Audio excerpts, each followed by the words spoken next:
Thank you. Great. I'd like to thank Dr. Smith and Dr. Yan for this opportunity. We're going to shift gears a little bit, go from talking about liver tumors to pancreatic adenocarcinoma. If you thought it couldn't get any worse, it can as far as outcomes go. But fortunately, it's a nice, sunny, pretty day to cheer us up after we talk about these horrible cancers. So I have no financial disclosures. This is a brief outline of what we're going to cover.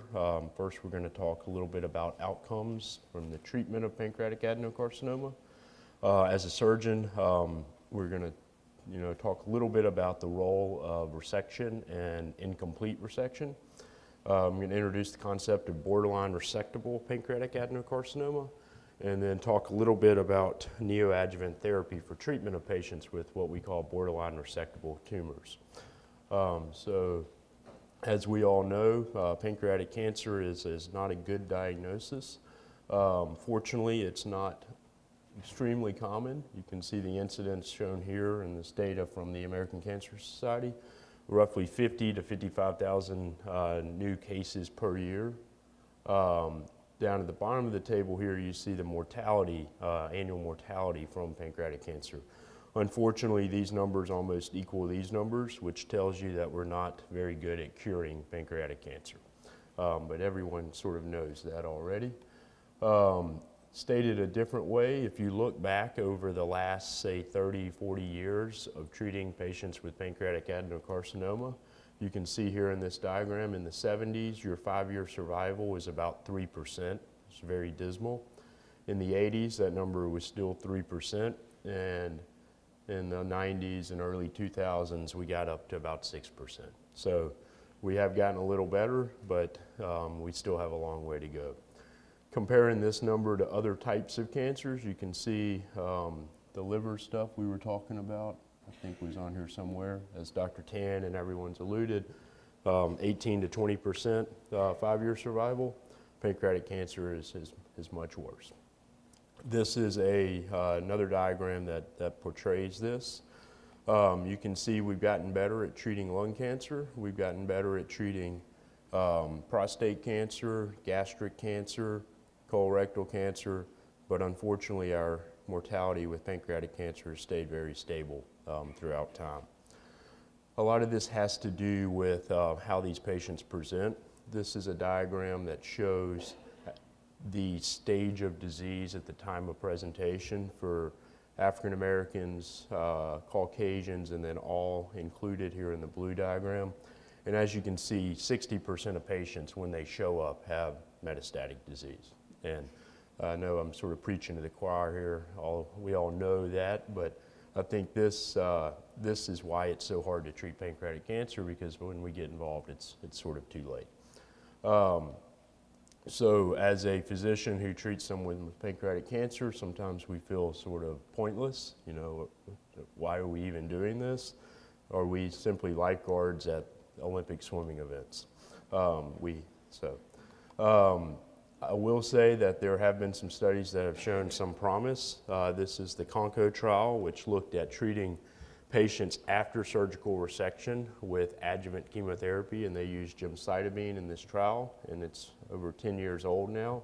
And they did show that there was a survival advantage in patients who received adjuvant gemcitabine. On subgroup analysis, you look at patients who had an R1 resection. So I'm going to play pathologist for a minute. What we mean by R1 resection is microscopically positive margins. So R0 resection means you got everything out. There's no tumor left on any of the margins. And R1 resection means you have microscopically residual disease. And then R2 resection is gross residual disease. That's when the surgeon leaves the operating room and says, we left tumor behind. So in patients who had an R1 resection, the ones who got gemcitabine had a very significant survival advantage. These curves are nice. You know, it does show some improvement in survival, but if you look at the data, you know, we're looking at 22.8 months versus 20 months. So we're talking about just 60 days or less, but that is significant. This also sort of speaks to the dismal approach to pancreatic cancer. You know, these patients are living less than 2 years after their major operation, and that's with very aggressive chemotherapy. So, you know, you may say, why should we operate on these patients? Well, there have been some studies that show in patients who can undergo surgical resection of their tumor, you do offer them some survival benefit. These are several series from very large centers. Hopkins is a very busy pancreatic cancer surgical center, and you can see the 5-year numbers in these patients that did undergo resection is a little bit better than what we, you know, just talked about. Some centers report 15 to 20% 5-year survival. I know that's not great, but it's better than not operating. So there is a role for a benefit from surgery. So what happens if we take these patients to surgery, we do a very aggressive operation, but we have a positive margin? You know, we leave tumor behind, or microscopically positive margin. All of these studies sort of look to answer that question. And I know this is a very busy slide, but you can see in each of these centers, if you compare the patients who had a complete resection to those ones that had residual tumor after surgery, there's a significant survival difference. And it's pretty impressive. You know, some of these patients barely live a year if we leave tumor behind. 12 months, 8 months, 9 months, 11 months, 11 months, 4. So barely live a year if we leave tumor behind. If we're able to resect and get all the tumor out, then we can push it to about 2 years, and in some studies even longer. So as a surgeon, you know, our job is to get everything out. With pancreatic cancer, you can't really go back and clean it up afterwards. So we get sort of one shot to get in there and do what's best for the patient. This is another series. This is a meta-analysis that was published last year that sort of looks at the same question. They took it a little step further. They actually looked at what about tumor that was within 1 millimeter? So these are patients who had a negative margin, but there was tumor within 1 millimeter of their margin. And they were able to show that this was sort of a tiered survival. So the larger your margins are, the better, essentially, is what this is, how to interpret this. Again, just to hammer this point down, this is another study that showed a similar thing. If you have wide margins, your patients are going to do better than close margins or even positive margins. So to summarize this, this is a multivariate analysis of prognostic factors from surgery. And you can see that one of the most significant or strongest predictors of survival is your margin status. And what they found was an incomplete resection was highly significant for poor survival. So if we know that an R1 resection is one of the most significant prognostic factors for survival, as a surgeon, we should strive to offer these patients a complete resection or an R0 resection. The question becomes is how do we know which patients are going to get an R0 resection and which patients are going to, you know, have a microscopically positive margin? And that sometimes can be very difficult to predict preoperatively. So we need to talk a little bit about pancreatic margins. So the layperson may say, well, just go in there and take it all out, just everything that's cancer, take it out, and then you know your margins are negative. Unfortunately, it's not quite that easy. If anyone's ever seen a Whipple specimen, it's a very complicated system of margins. It's not like Netter's textbook. It's not like the game Operation. You have lots of different margins to be concerned about.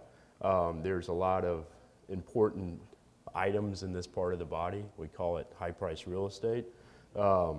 And it's, you know, so it's a very complicated surgical resection, a lot of complicated margins.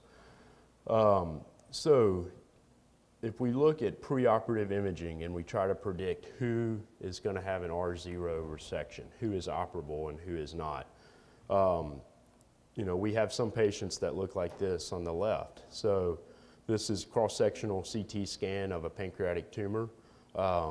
The important vessels that we worry about in a lot of cases are the superior mesenteric artery and vein.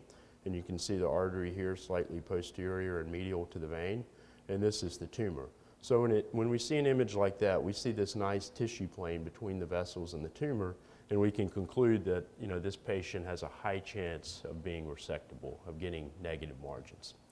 On the opposite end of the spectrum is a tumor like this. and this one's a little more close up, so it's harder to see everything, but here's your aorta, your SMA, and your SMV. And you see there's no true plane. This is all blurred. It looks like tumors encasing the artery and almost all of the vein. So someone like this, we can look at the pictures and say, we're not going to get all this out. It's just, we can do a big operation, but we're going to have positive margins. The gray area is a patient in between. This patient here, so you see the artery is completely free, but then the vein, is partially involved. So these are the patients that historically we would be very aggressive and say, let's get them to surgery as soon as possible to have our best chance of getting everything out. And these are the patients that end up with the R1 pathology report and live less than a year.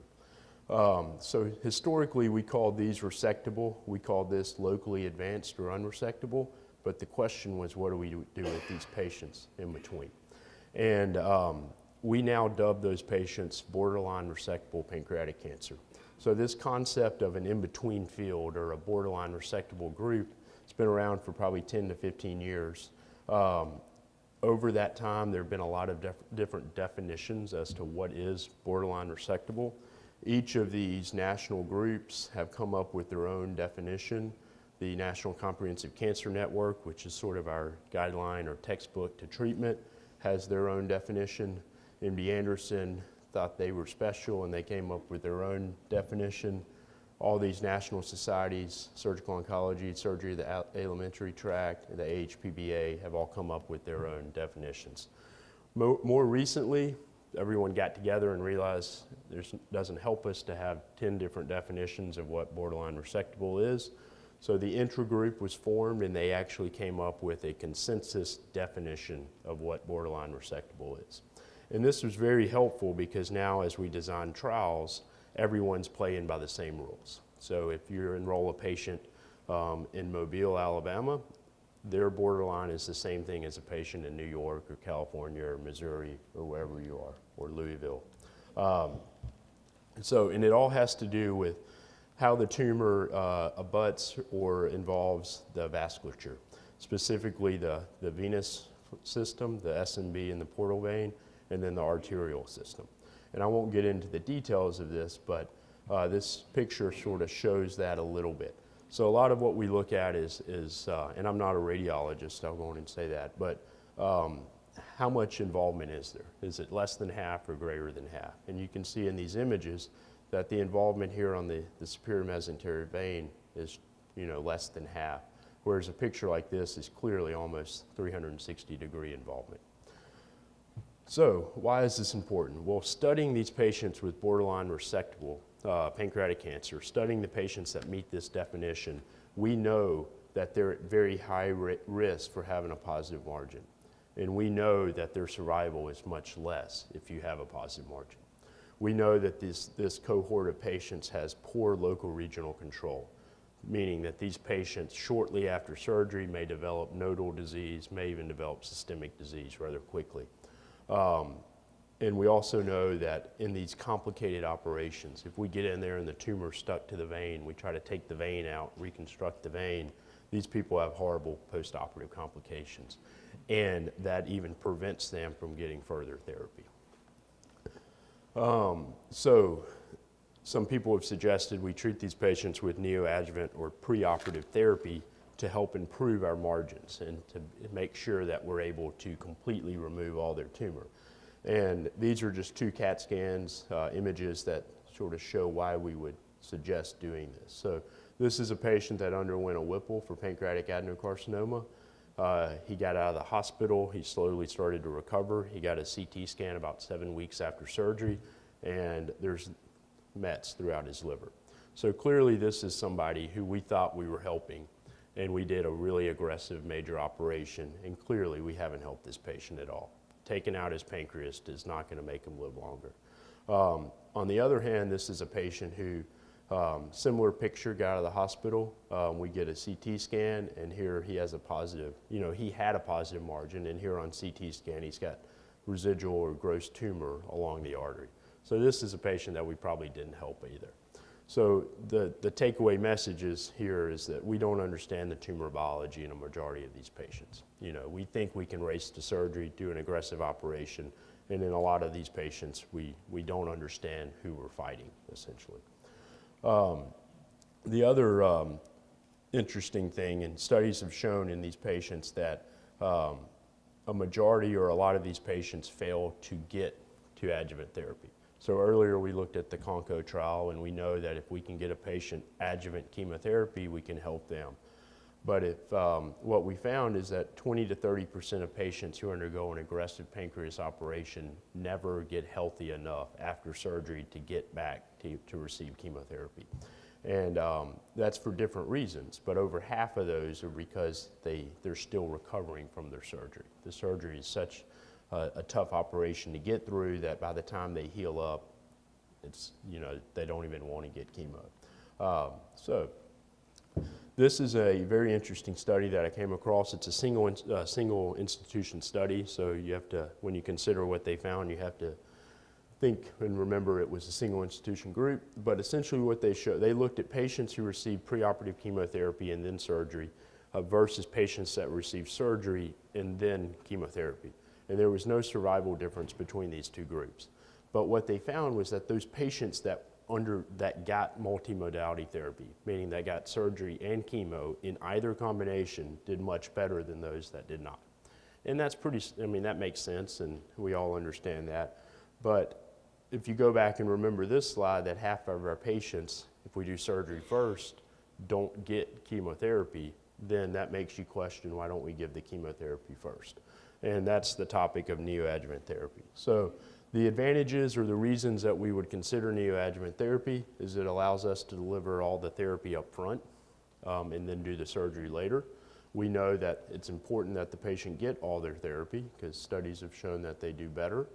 It allows us to test the tumor biology. So this allows us to get a window to figure out who has that really bad tumor that's going to metastasize in 6 weeks versus who has the tumor that won't. Obviously, as I mentioned earlier, by giving preoperative therapy, there are studies that have shown that you can decrease your rate of R1 resections, which is better for the patient. And there are other theories that, you know, if we're talking about radiating these patients, it's better to radiate the tumor in the tissue than to radiate, post-operatively, you know, your anastomosis and your healthy tissue. And lastly, there's some studies that show that your rate of post-operative complications is actually lower after preoperative therapy. So the reasons people argue against giving chemotherapy before surgery are listed here. Number one, we have to prove that they have cancer, or an oncologist won't always treat them. So this means a biopsy, and sometimes that can be harder than you would suspect. A lot of times these patients present with biliary obstruction or GI obstruction, which means we have to alleviate those symptoms prior to getting them through chemotherapy, which means stent placement, it means involvement of interventional radiology, and these have their own built-in complications and problems. You may make the argument that, well, some of these patients may not need chemo, so you won't know that until you do surgery. So by giving them chemo first, are we over-treating patients? And I think in the world of pancreatic cancer, that's less of a risk because everyone probably needs systemic therapy. And then there's this concept that you're going to miss your window of surgery. Like based on the CAT scan right now, you can take it out. If we give them a month of chemo, are we going to miss our window? And my answer or my thought about that is like, if you miss your window in a month, then surgery was never the right thing to do for that patient. So this is a study looking at borderline resectable pancreatic cancers patients. This is from MD Anderson, Dr. Katz. They had 2,500 patients over this 7-year period with pancreatic cancer. About 7% of them met that niche, that borderline patient niche. Of those 160 patients, 125 of them received preoperative chemotherapy. And then of that, 66 went on to surgery. So as you can see, the reason I show this is a highly selected group of patients. You know, these results are not translatable to all patients with pancreatic cancer. These are very highly selected. This is 66 patients of 2,500 who walked in the door. But in these 66 patients, their outcomes were very good. We're looking at a median survival of 40 months, so over 3 years. And this is a cancer that people rarely live a year to 2 years. If you did not receive surgery, then your median survival was similar to, historical numbers. So this is a summary of a lot of different studies that have used preoperative therapy for the treatment of borderline resectable pancreatic cancer. A lot of the regimens include gemcitabine, just based on the CONCO trial and data that showed that gemcitabine did offer an advantage in this patient population. And most of these trials also use preoperative radiation. And as you can see in those patients that underwent resection, our outcomes are greater than or at 2 years, which is pretty impressive. So where are we now with this? So this is not really new news. We've been treating these patients with preoperative chemotherapy for some time, but sort of the current status of where we are. So if you're up to date on the pancreatic cancer literature, about 6 years ago there was this trial published that showed that FOLFIRINOX was offered a survival advantage to patients with metastatic or unresectable pancreatic cancer. So these are those 60% of the patients that walk in the door and are beyond surgical treatment. So if you treat them with FOLFIRINOX versus gemcitabine, which was the standard of care, they found that FOLFIRINOX offered a significant survival advantage.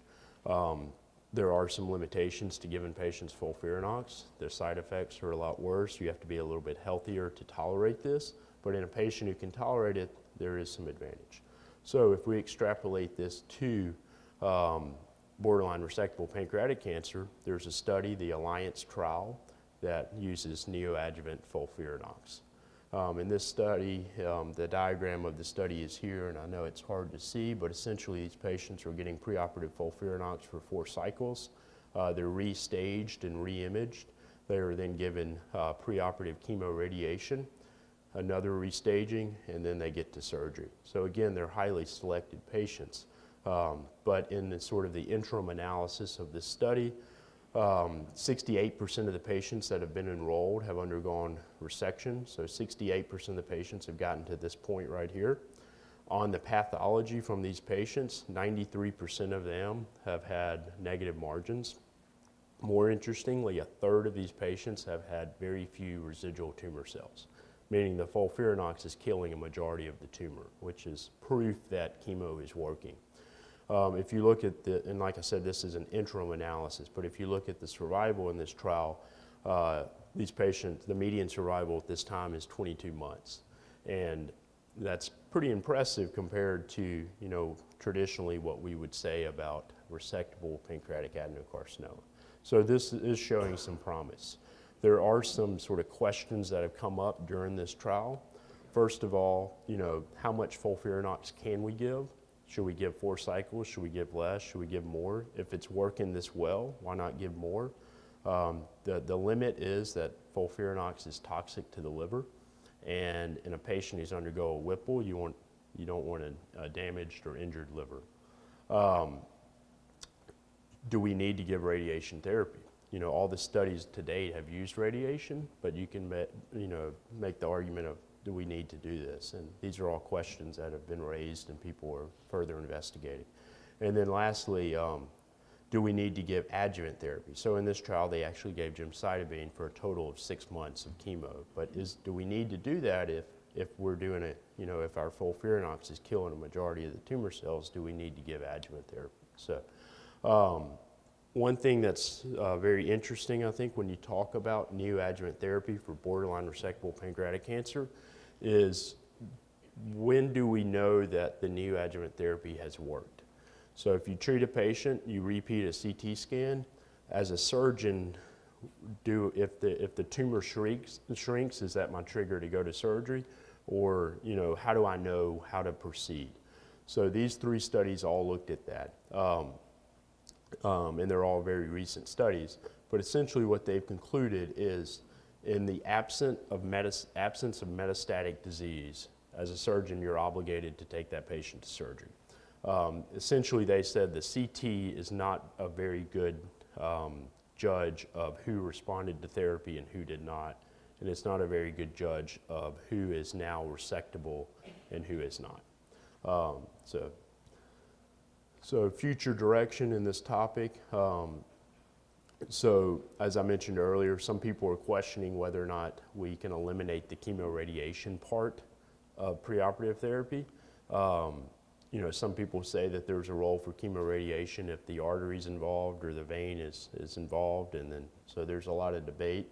We're still working out the kinks as to the best modality of delivery of radiation and what dose is best. And maybe our radiation oncologist can chime in on their thoughts about this topic. As I mentioned also, FOLFIRINOX does cause liver injury. So what is the ideal dose? You know, how much can we give to optimally kill the cancer but not kill the patient and make their surgery prohibited? There is a new alliance trial that has been developed to answer some of these questions, and this is just a schema of that trial. And essentially it's looking at eliminating preoperative radiation therapy. And they're accruing now, so we'll be years away from these results. But I sort of put this on here just to show everybody that this is sort of a work in progress. And as we've learned a little bit about IRE today, or irreversible electroporation, it's sort of a hot topic in treatment of HPV tumors. Some people are even suggesting, do we preoperatively IRE these patients to help our tumor margin? And as you can imagine, if neoadjuvant therapy works for borderline tumors, then why not give it for resectable tumors?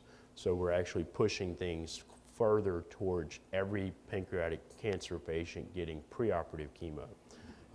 And there's a group out of Wisconsin, and Dr. Doug Evans, who's very well known in this field, who published this paper last year that said in patients with resectable tumors, if you give them chemo before, they do even better. So it is an evolving field. So in conclusion, you have to remember these are very highly selected patients, but if the patient meets these criteria in a multidisciplinary approach, we can get very good results. And studies have shown that we can really impact survival in pancreatic cancer. But as I mentioned, there are still a lot of questions and things we're working through. So thank you.